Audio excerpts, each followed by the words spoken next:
Listen, Morocco is an African country.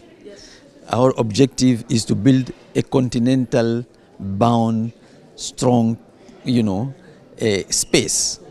So, and Morocco has taken the leadership and is doing it very well. This country is open to all Africans, and Africa is open to Morocco. I don't even want to say Africa. Morocco is in Africa. So, and really they are showing leadership. We see how they are supporting. I'm from Guinea. And from independence, one thing I have to tell you, when we got independence, we lost everything.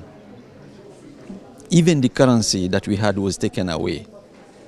And one of the persons that came to support us was the King of Morocco and the President of Ghana.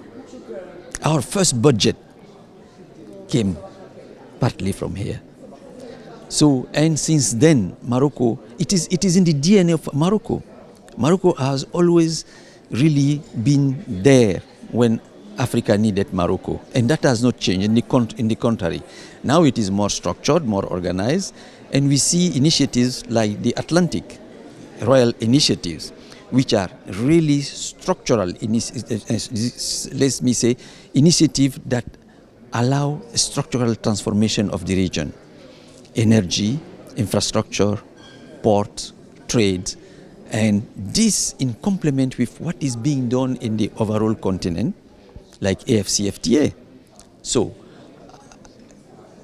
honestly, Morocco is responding. My hope is that this grows, continues for all countries, and we will have a much better Africa.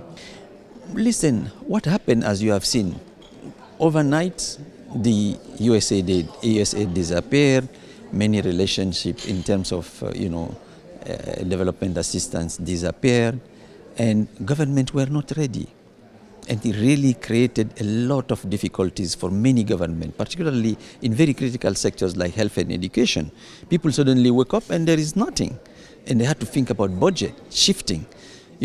Where do I take money to help for those countries that are affected, for example, by AIDS? It's million people were on regular drugs, as you know, to be protected from their diseases, and this disappeared overnight. And you have to find solutions. And this has, of course, triggered some thinking and changes at government level. It means, can I trust now my partners, or should I start thinking about building predictable systems, solutions that don't count on anybody else except myself and maybe my region, and that's the fundamental transformation that has happened. And this is moving. And now I can tell you, for the last 6 months particularly, and it is accelerating, there is a lot of intellectual thinking. There is a lot of more dynamism in Africa where responses are coming. Even projects that were sleeping now are coming back because people are being realistic. Listen, America first is correct, is good for America. But it shouldn't be America first and then for us is suffering, And that's mean we have to prepare responses and work better. But I have to tell you though, some countries, let me say, I don't want to say strong countries, but countries that were relying more on themselves had less effect. And you can see one of the examples of the countries I'm talking about, and so it's also important. That's also show the others that, listen, be ready for yourself, be ready with your neighbors, work together, but be ready anyway.